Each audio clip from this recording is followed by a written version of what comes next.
Welcome to the Cash Flow Guys podcast.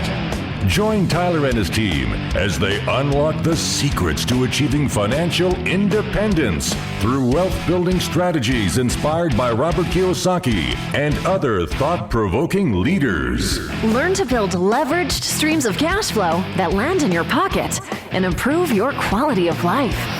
Gain access to cutting-edge ideas that will increase your productivity and streamline your success. Find out how to supercharge your retirement plan so you won't have to retire with a pay cut. You can escape the rat race. Are you ready? It's time to Learn to Earn with Tyler Sheff.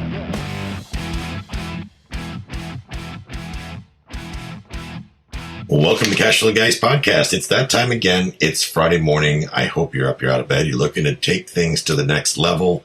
Today, I have got a great guest for you. He happens to be the host of the Real Estate Mogul podcast, Tom Cafarella. I got that right, didn't I, Tom? Absolutely. Not too many people do, but you hit it right and nail right on the head. I got to tell you, Tom, with a name like Chef, that really gets interpreted like Sheffer, Sheffield, Sheaf, Shife, and every other thing. It's like, no, man, Chef. It's real simple. Sheff. I'm particularly sensitive to that, so I try to make sure. Come on. I try to make sure I get people's name right whenever I can. But so welcome to the show. You're from Boston, and you co-founded Ocean City Development, which is a real estate development or investment company based out of Boston. Mm-hmm. And it says here you've got 500 properties over the last 5 years to flip.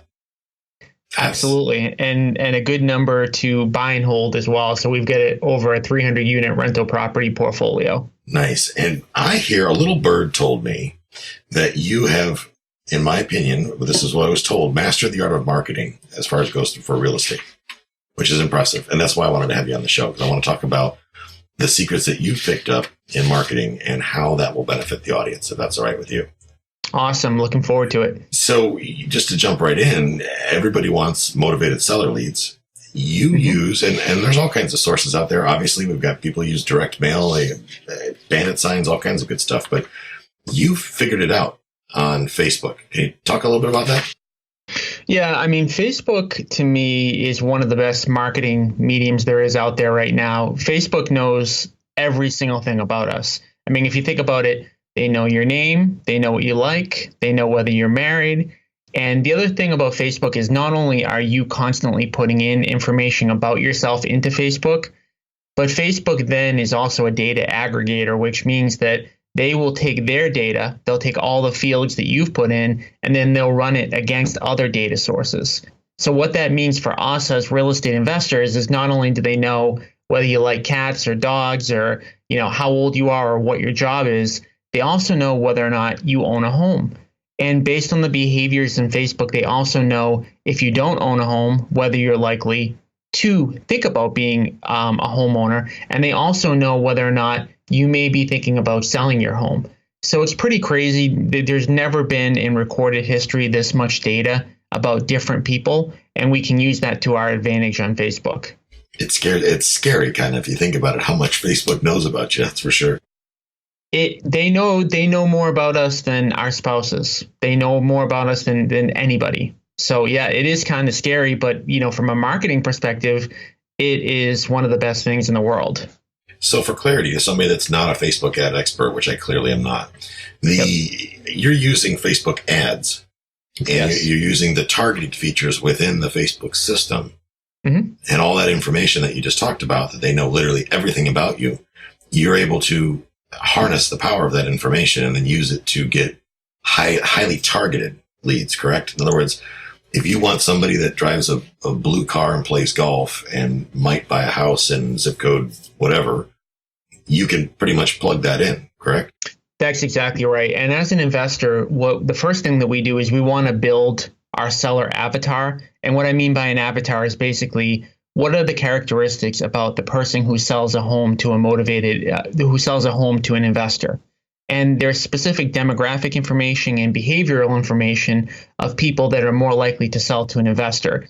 once we know what that avatar is, once we know the characteristics of that avatar, and by the way, that avatar is going to be different if we're trying to generate a buyer lead versus a seller lead versus, land or whatever we're looking to target. But once we know that, we then literally simply go into Facebook. We select out all of the information that we want to put out there. And the beauty of Facebook, as opposed to TV or radio or any other type of marketing medium, is we only pay to put our ads in front of the people who we want to reach. So if we run a TV ad, 95% or probably more of the people that we're actually going to pay to reach have no interest in our product and are not our target demographic.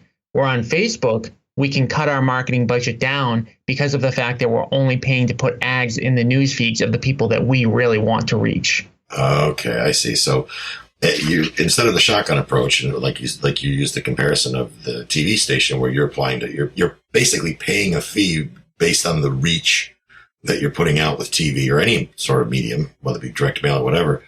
You're only paying really to show to the right people. You're not paying for the volume of showing to the wrong people.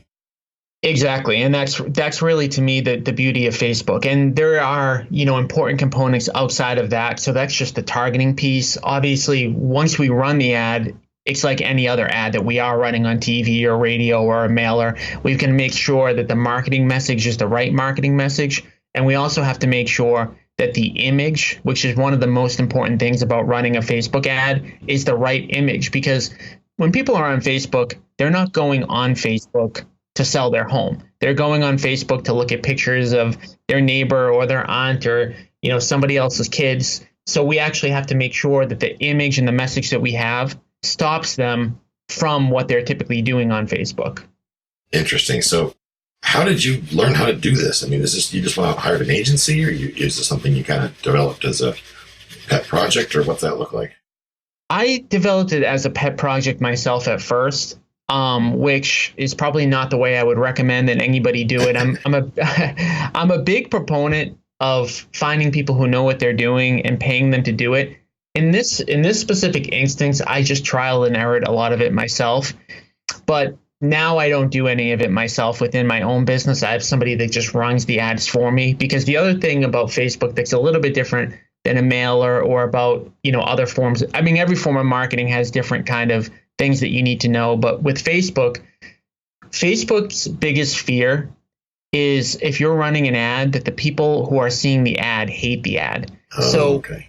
When an ad shows up in a news feed and somebody clicks that they want to hide it, Facebook heavily penalizes you. And the more the percentage of people that hide the ad, the less likely it is that Facebook is actually going to show that ad to people.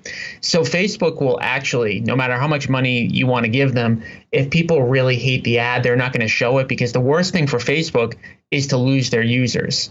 So if you're trying to run an ad and everybody hates it, well, they would rather just not even really show that ad. They would rather take the money from another advertiser to show something else.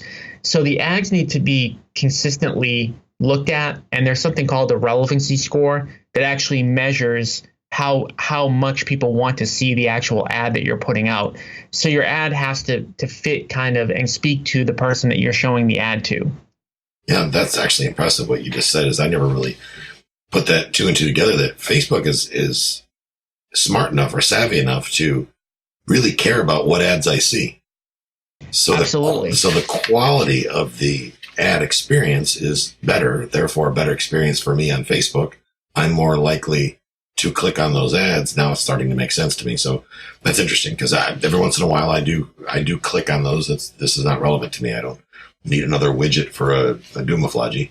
So I'll go ahead and mark that off as. So I guess what I'm saying is, dollar for dollar, pound for pound, it seems like an effective use of your advertising dollar, Facebook, because I haven't heard of too many other mediums where they're necessarily focused on your success, so to speak.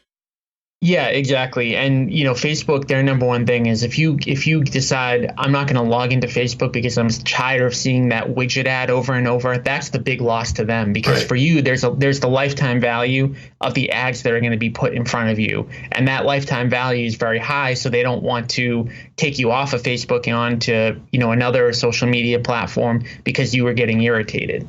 Oh, that makes very good sense. It certainly does. What kind of message have you found, if you could just pick one marketing message that motivated sellers will respond to? There's nothing really complex about the marketing message. I mean, it's the typical sell your house fast for cash. But one thing that we really like to do, again, to make sure that the user is being heavily targeted, is we'll break it down by cities. So you're in Tampa, right? Right.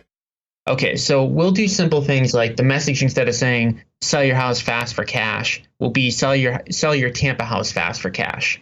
And the URL that we're putting will be sellhousefasttampa.com. Simple things like that make a big difference, because again, you really want that when they're scrolling through their news feed, you almost don't want to make it seem like it's an actual ad, and you want it to be specifically talking to them. So the other thing about Facebook ads, there's the image, right? So the image is going to stop them.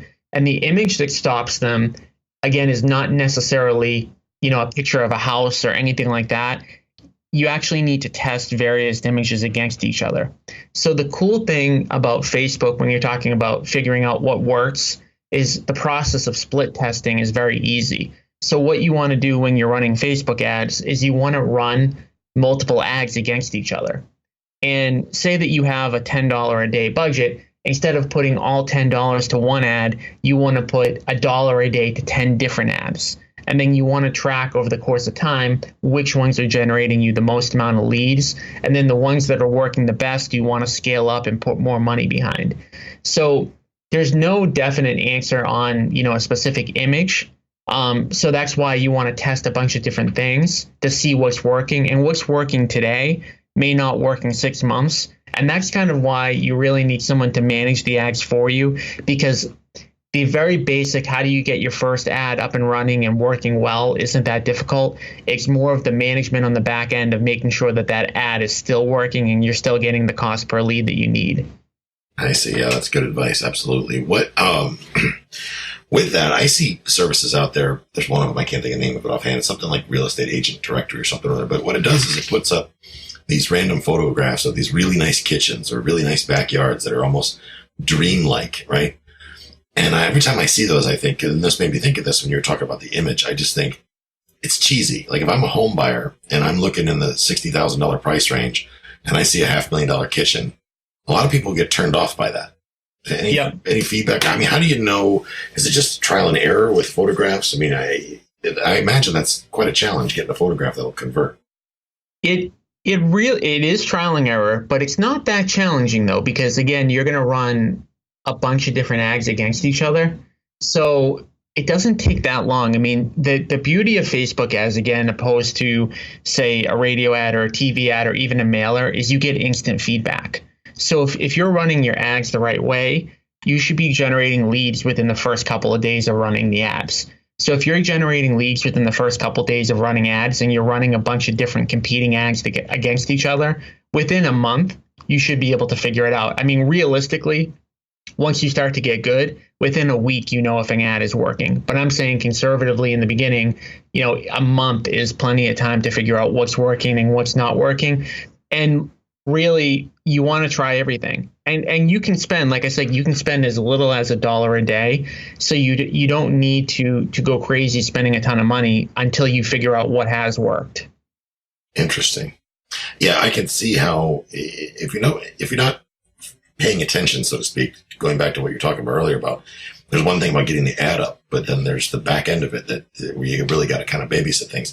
I, for one, have been that guy where, I get an ad up, it's converting, I'm spending money, and then I kind of forget about it, and, and suddenly Facebook's still charging and it's not converting. It's like, what's, a few $100 later, I'm like, ouch.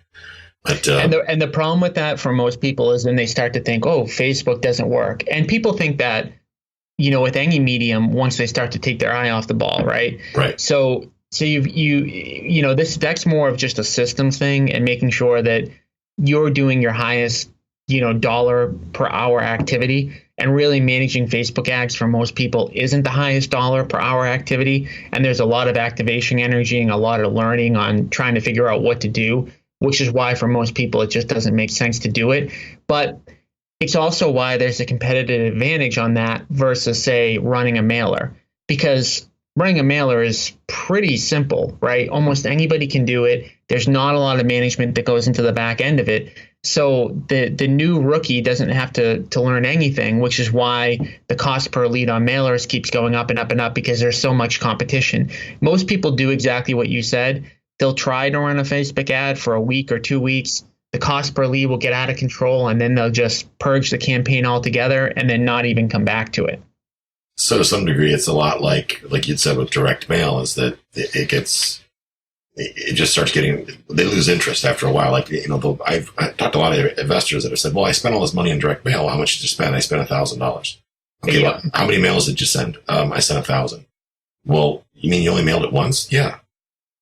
Okay, so you got to do it more than once. And I think that kind of goes back to to the expectation of what you need for a marketing budget and what you need to do in order to be successful as a real estate investor. If you don't have a decent marketing budget set aside, it's difficult to be successful with paid marketing. Now, there are plenty of things that you can do that are unpaid, but if you've only got $500 or $1,000 to spend on paid marketing, it almost, to me, doesn't even make sense to do it, because the odds of you getting results are so low. I would rather somebody, spend that $500 or $1,000 on bandit signs or, things that they can do that are more organic, because they're not going to get the bang for their buck if they try to run a Google pay-per-click or a Facebook ad or a mailer campaign with a limited amount of budget behind it.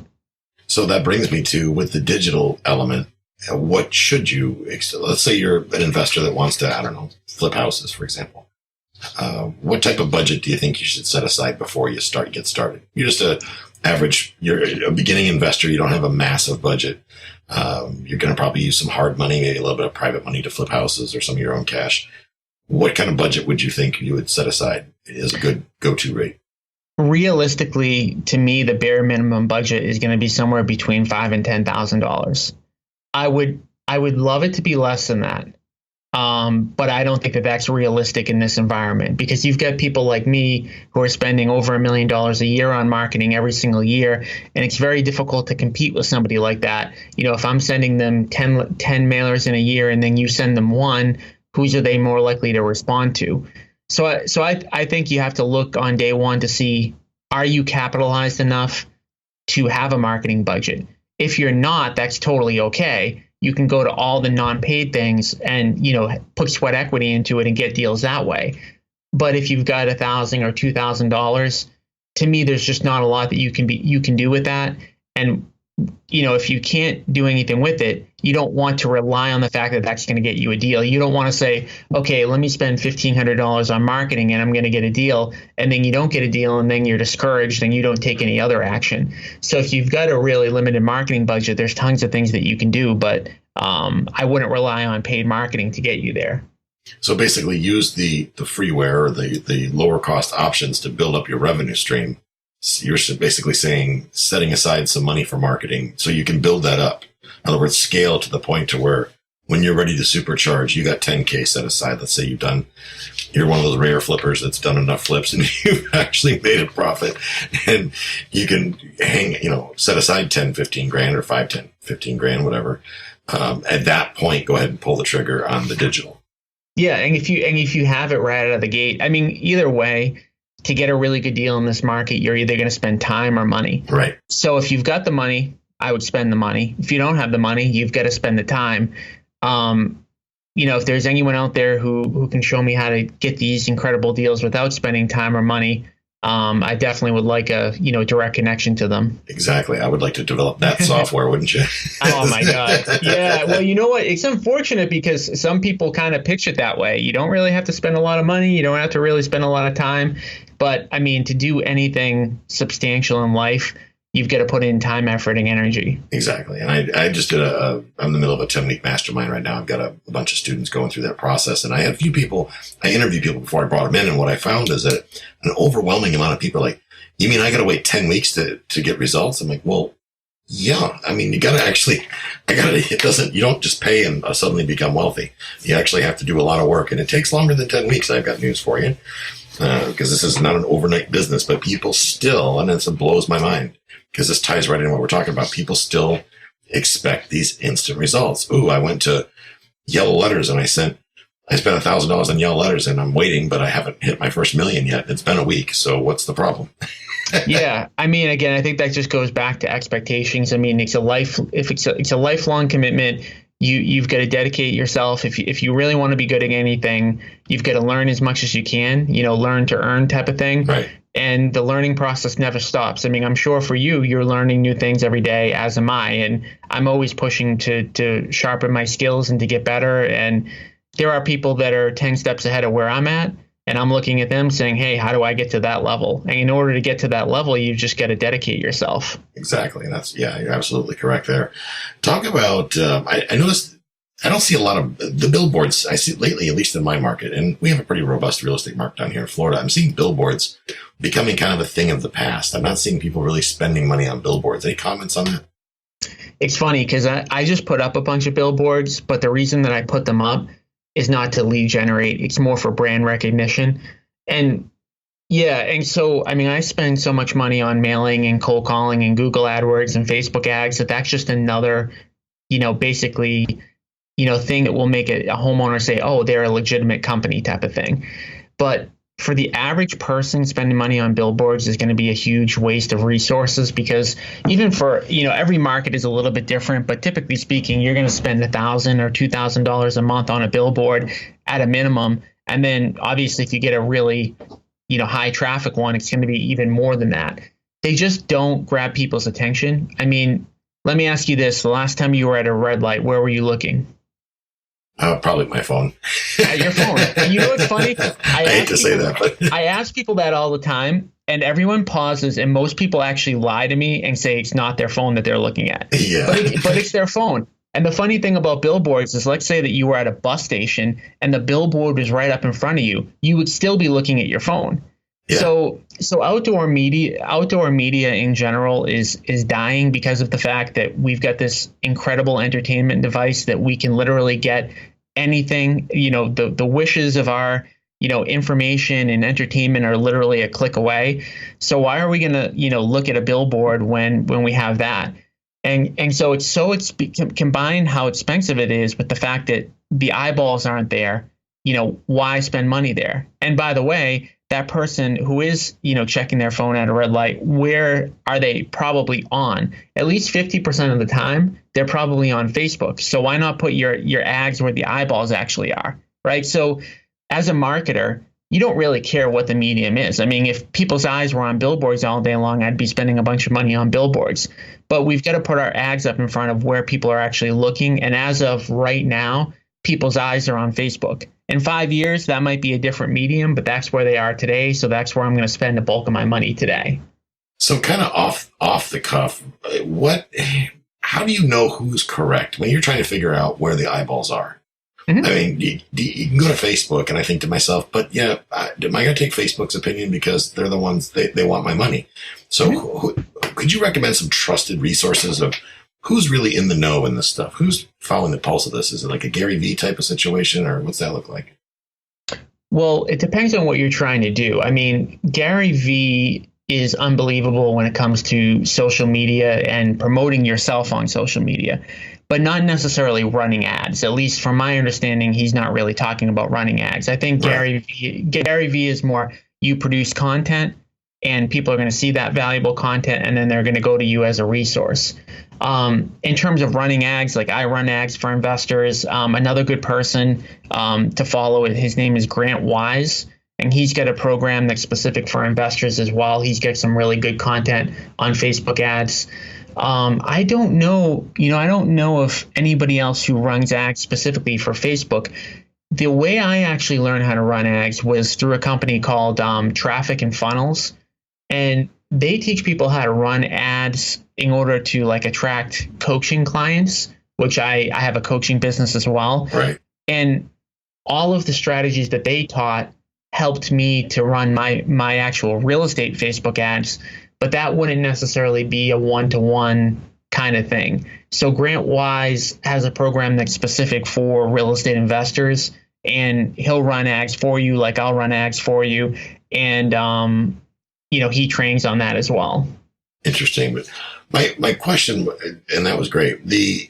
As far as an influencer, Grant is kind of the guy that will tell you, like this week, if Facebook is converting better than Instagram, let's say, does he provide that kind of information? Is that kind of what his thing? Or his thing is Facebook. Okay.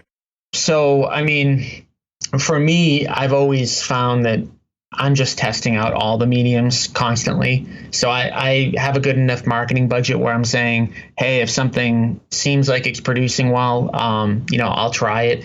I'm also in a bunch of different mastermind groups, which, I mean, they're invaluable. I mean, the people who are in your mastermind group, I mean, that's to me one of the biggest ways to kind of get information, because somebody can sell you a product, like even Grant, who's specific to Facebook. And if somebody's selling you a Facebook product, they're going to want you to use Facebook. Right. But where I found the most benefit is getting into a group of people, 10, 15, 20 people who are national, who will be willing to share ideas with you, and who are also testing different things. So the group I'm in, I'm always testing different things. If something's working for me, I'll put it into the group, hey, this is working and, you should try it, or, someone else might do that as well. I think that's one of the easiest shortcuts, is just to find a group of people that are out there doing it.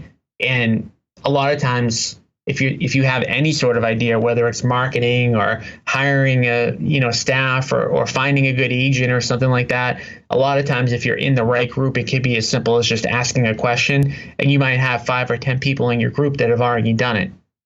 Interesting. That's good stuff. Because that's one of the things that it can easily overwhelm. I know especially a lot of new investors. Well, heck, I'm not a new investor, and sometimes I get overwhelmed by that. It's like, which medium do I use? There's Snapchat, Facebook, this, that, the other. Oh my God. And it changes every day. So you can't, that's the reason why the masterminding is so powerful, because it's very difficult in today's world to actually keep on top of everything yourself. The second, there's some times where people will bring software and tools and resources to my attention that I've never even heard of. And they're saying, oh, have you tried this yet? And it's not even like I've even ever heard of the software or the system or the tool. And all of a sudden it's something that I incorporate into my own business. Oh, that's good stuff, man. That's real good stuff. Good advice. And you actually provide, so you have a company where one of the businesses that you own is you sell leads to investors, or you provide them that service. What does that look like, kind of in a nutshell?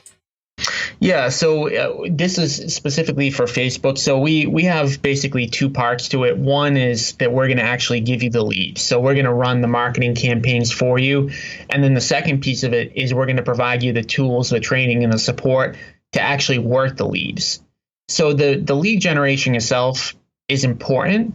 It's half the battle. Yes. But if you don't know how to work the leads, if you don't know how to talk to a seller, if you don't have a CRM to put those leads into, a lot of times you're just going to spend money and waste it. So what we do is we provide both.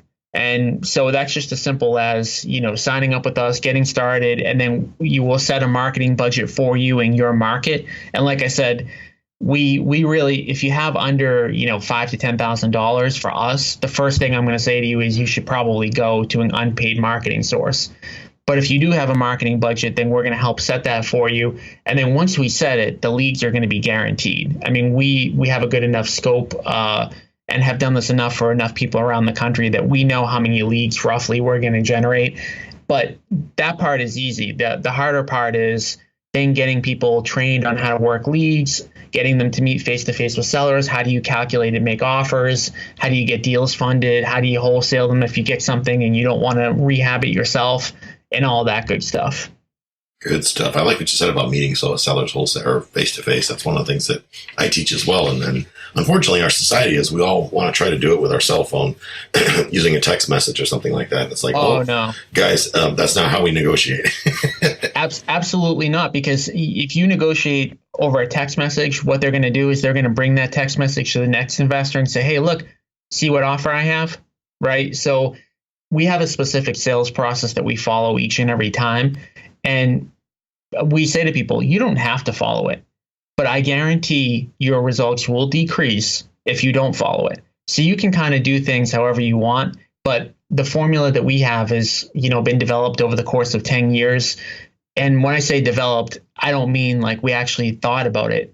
We just trialed and errored it to the point where now we just know what the right things to do are. Good stuff. And that's the key. And that's what I love about training is people say, well, they complain about the cost of training and cost of education, this, that, and the other. But it's like, well, how about don't get educated? What's the cost of that? The cost of not getting educated for most people is either one of two things.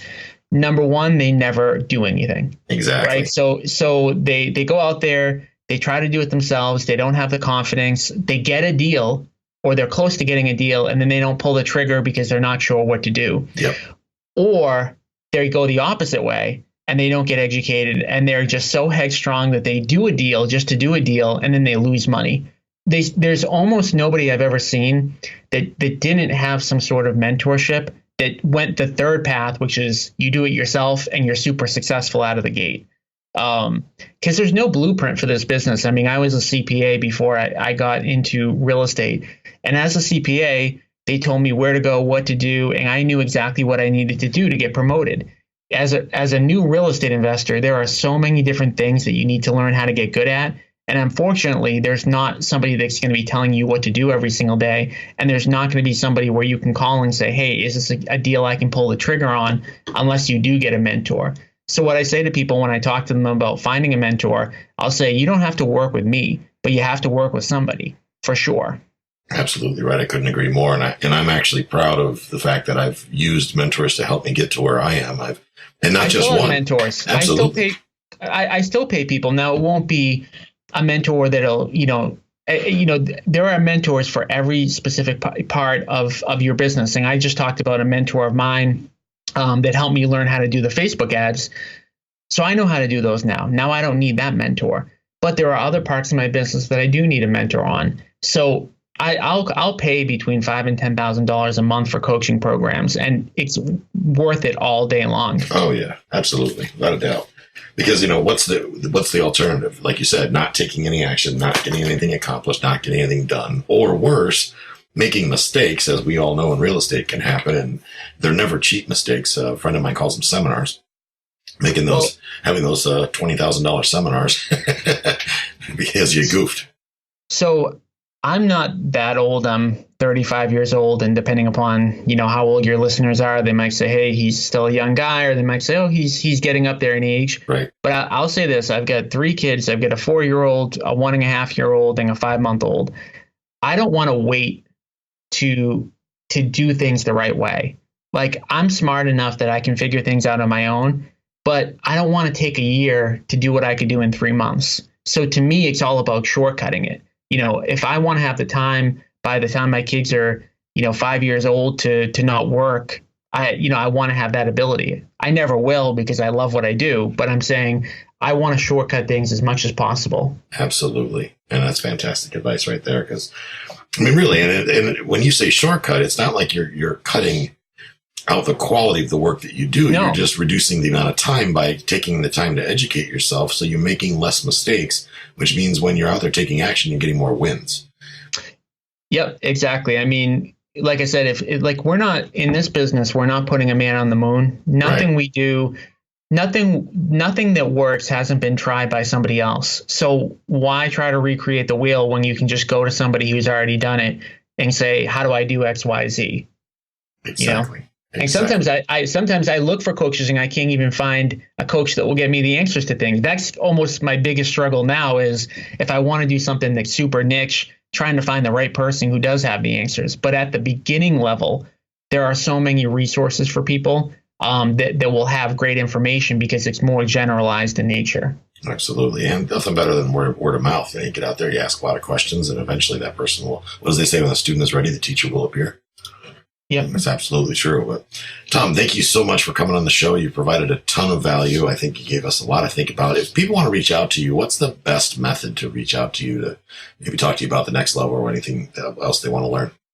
The best way is just to put your email into the webinar that I have. Now, okay. Regardless of whether or not you want to actually watch the webinar, if you put your email in, you'll get on my email list and you'll get my direct email. Okay.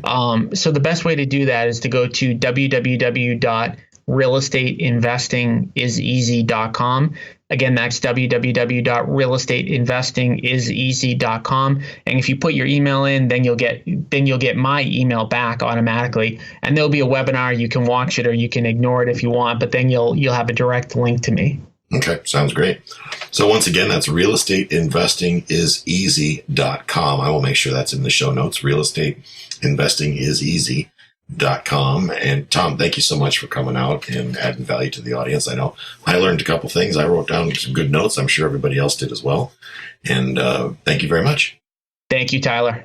So, ladies and gentlemen, we're going to wrap this week's episode there. I want you to make sure that you take some action. Get on. Here's the thing. There's no such thing as enough action. So let's start today by taking some action. Get on over to realestateinvestingiseasy.com. Get on his email list. Listen to the webinar. If you come away with one new thing, 2, 3, 4, 5 new things, it is worth the investment of time. We all don't know it all, but we got to start our journey by taking action. Here's your opportunity to do so. Lastly, if you're not a member of our Facebook group, make sure you get over to cashflowguys.com/group and join the Facebook community. You can reach out with me, guests on the show and whatnot there, get your questions answered.